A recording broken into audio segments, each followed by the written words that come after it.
1990-এর দশকের শুরুতে একটি বড় পরীক্ষা করা হয়েছিল, যেখানে একটি বদ্ধ পরিবেশ তৈরি করা হয়েছিল ঠিক পৃথিবীর মতোই। যদিও পরীক্ষাটি সফল হয়নি, এই প্রকল্পটি বিজ্ঞানের ক্ষেত্রে একটা আকর্ষণীয় এবং বিতর্কের বিষয় হয়ে রয়েছে। তো এই বিষয়ে আমরা আরও বিস্তারিত আলোচনা করব। আপাতত আমি তোমাদের host Debjit, and welcome to scifi note. তো চলো শুরু করা যাক। বায়োস্ফিয়ার 2 একটি সায়েন্স রিসার্চ ফেসিলিটি যেটা অ্যারিজোনা ইউএসএতে তৈরি হয়েছিল। 1987 থেকে 1991-এর মধ্যে অ্যারাউন্ড $200 মিলিয়ন আর 3.14 একরের মধ্যে তৈরি এই বায়োস্ফিয়ার 2 পৃথিবীর সবথেকে বড় artificial closed ecosystem. 8 scientists are about to be sealed in an 8-story airtight terrarium. What you're seeing here is the doorway that the 8 Biosphereans are going to walk into and be sealed into for 2 years.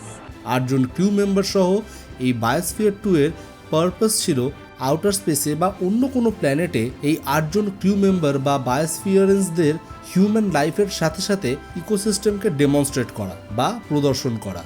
এই 8 জনের নাম হলো Mark Van Thillo, Roy Walford, Abigail Alling, Linda Leigh, Jane Poynter, Sally Silverstone, Mark Nelson এবং Taber McCullum. এই প্রজেক্টের founder ছিলেন Edward বাস এবং জন peri Allen. এরা দুজনে কিছু সায়েন্টিস্টদের সাথে এই প্রজেক্টটা স্টার্ট করে এবং নাম দেয় বায়োস্ফিয়ার 2। তো শুরু থেকে বলি যে এই টেরারিয়াম ডিজাইনটা 1980 সালে জন পেরি অ্যালেনের মাথায় আসে। তখন তিনি স্পেস বায়োস্ফিয়ার ভেঞ্চারের ডিরেক্টর ছিলেন এবং একটি যৌথ উদ্যোগে 1984 সালে একটা অনুকূল জায়গা বুঝে তারা এই প্রপার্টিটাকে সেট করে। এর কনস্ট্রাকশন কমপ্লিট হয় 1989 সালে, আর মোট 3টি সেকশন নিয়ে এর স্ট্রাকচার তৈরি হয়েছিল। সেই সেকশনগুলো হলো, উপরের দিকটা এয়ারটাইট গ্লাস দিয়ে বন্ধ করে দেওয়া হয়েছিল, টেকনোস্ফিয়ার যা বিলো গ্রাউন্ডে তৈরি হয়েছিল, আর একটা এরিয়া নমিনেটেড ছিল মানুষের থাকার জন্য। তো আমরা জানবো এবার যে এই বায়োস্ফিয়ার 2 এর মেজারমেন্ট আর কি ডিজাইনের ব্যাপারে। মেজারমেন্ট অ্যান্ড কি design. 1. Glass and still structure. Biosphere 2 এর মেন গ্রাউন্ড 2,04,000 কিউবিক মিটার পর্যন্ত বিস্তৃত ছিল, যা সিল করা হয়েছিল 6,500 গ্লাস প্যানেলের সাহায্যে, আর সেগুলো সাপোর্টেড ছিল স্টেনলেস স্টিলের ফ্রেমের দ্বারা, যার হাইয়েস্ট উচ্চতা ছিল প্রায় 91 ফিট অর 27.7 মিটার। আর এই কাচের ট্রান্সপারেন্ট হওয়ার দরুন দিনের বেলায় সানলাইট ভেতরে প্রবেশ করতে পারত, যার সাহায্যে ভেতরের ইকোসিস্টেমের মধ্যে ব্যালেন্স বজায় থাকত। 2. Airtight ceiling. এই বায়োস্ফিয়ার 2 এর সবথেকে ক্রিটিক্যাল দিক ছিল যে এটা এয়ারটাইট সিলিং ডিজাইন ছিল। এই ডিজাইনটা করাই হয়েছিল এটা মাথায় রেখে যে এটি একটি কমপ্লিটলি ক্লোজড সিস্টেম হবে, যার মধ্যে কোনো বাইরের পৃথিবীর বাতাস তথা জল ভেতরে ঢুকবেও না, আর না ভেতরের থেকে বাইরে যাবে। এই প্রজেক্টের লক্ষ্য ছিল একটা আইসোলেটেড অ্যাটমসফিয়ারকে মেনটেন করা, যা হয়তোবা দরকার হতে পারে আউটার স্পেসের ক্ষেত্রে। 3. বায়োমস অ্যান্ড জোনস। বায়োস্ফিয়ার 2 বেশ কিছু ইন্ডিভিজুয়াল বায়োমস নিয়ে গঠিত ছিল। বায়োমস কি? বায়োমস কথার অর্থ হলো কিছু স্পেসিফিক জিওগ্রাফিক্যাল লোকেশন বা এরিয়া, যার মধ্যে পরিবেশ নির্দিষ্ট ক্লাইমেট বা আবহাওয়া, ভেজিটেশন আর অ্যানিম্যাল লাইফ নিয়ে গঠিত হয়। তো এই বায়োস্ফিয়ার 2 এর মধ্যে যে বায়োমসগুলো আছে সেগুলো হলো, 1 নম্বর হলো রেন ফরেস্ট বায়োম, যা 1900 স্কোয়ার মিটার্স এরিয়া অবধি বিস্তৃত ছিল। 2 নম্বর ওশেন বায়োম, 850 স্কোয়ার মিটার পর্যন্ত বিস্তৃত ছিল, যার মধ্যে 9 লাখ গ্যালন সল্ট ওয়াটারে পরিপূর্ণ ছিল।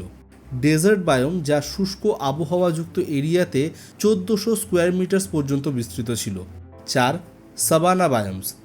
সাভানা অর্থাৎ আফ্রিকাতে কিছু গ্রাসল্যান্ড দেখা যায়, যেখানে জমি তৃণ বা ছোট ছোট ঘাসে পরিপূর্ণ থাকে এবং বহু দূরে দূরে ঝোপঝাড় এবং 1টা কি 2টো গাছ থাকে।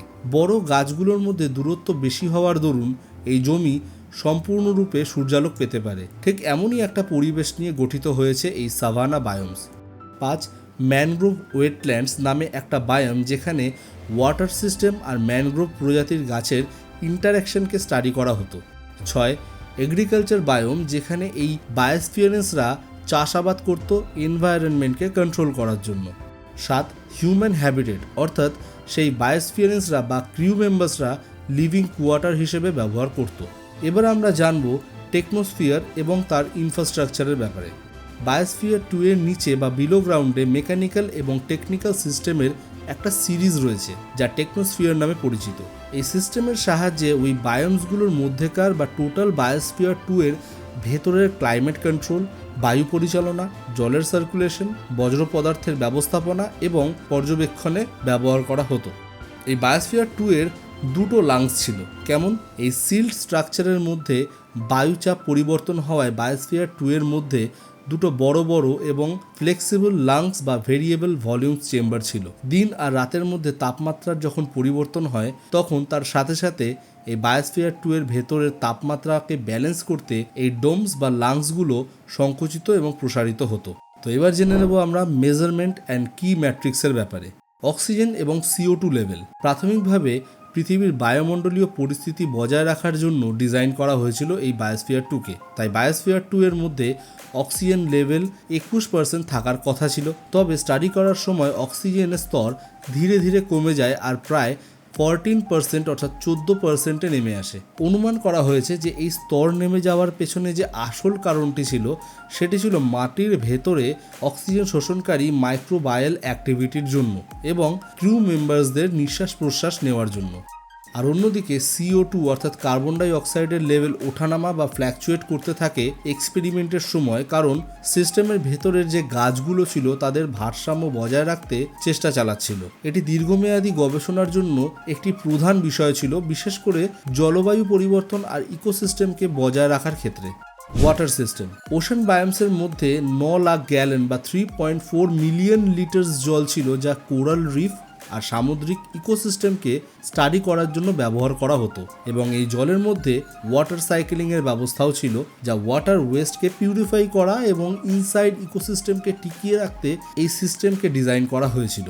এনার্জি। এই টোটাল সিস্টেমটাকে এক্সটার্নালি বা বাহ্যিকভাবে চালানো হতো প্রাকৃতিক গ্যাস এবং ইলেকট্রিসিটিকে ব্যবহার করে। এবার আপনাদের মাথায় হয়তো এই প্রশ্নটা আসবে যে শুরুতেই আমি বলেছিলাম যে এই সিস্টেমটা এমনভাবেই তৈরি হয়েছিল যাতে বাইরের কোনো জল, বাতাস বা যে কোনো জিনিস বাইরে থেকে নেওয়া হবে না আর ভেতর থেকে কোনো জিনিস বাইরেও যাবে না।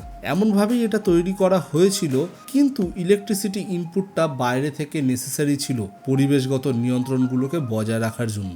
তাপমাত্রা, আর্দ্রতা আর লাইটের কন্ডিশন এই ইলেকট্রিসিটিকে ব্যবহার করেই খুবই যত্ন সহকারে পরিচালনা করা হতো। Biological diversity. বায়োস্ফিয়ার 2 এর পরীক্ষার শুরুতে 3800 এর বেশি প্রজাতির প্লান্টস আর অ্যানিমালসকে নিয়ে শুরু হয়েছিল। কেন? না বন্ধ সিস্টেমের মধ্যে লাইফ সার্কেলস আর রিপ্রোডাকশন অর্থাৎ প্রজনন প্রক্রিয়াকে বজায় রাখতে। তবে যত দিন যায় তত একটা অসুবিধা দেখা যায় যে কিছু প্রাণী আর উদ্ভিদ বেশ অনেকটা পরিমাণে কমতে শুরু করেছে, আর কিছু প্রাণী আর উদ্ভিদের পরিমাণ বেশ অনেকটা পরিমাণে বাড়তে শুরু করেছে।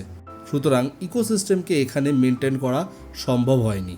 তো এত বড় একটা বিস্তারিত আলোচনার পর পুরো বিষয়টাকে আমরা ছোট করে একটু আরেকবার ঝালিয়ে নিই। বায়োস্ফিয়ার 2 একটি বিশালাকার সায়েন্টিফিক প্রচেষ্টা হিসেবে চিহ্নিত, যা একটি সিল করা কন্ট্রোলড পরিবেশে পৃথিবীর ইকোসিস্টেমকে নতুন করে তৈরি করা হয়েছিল।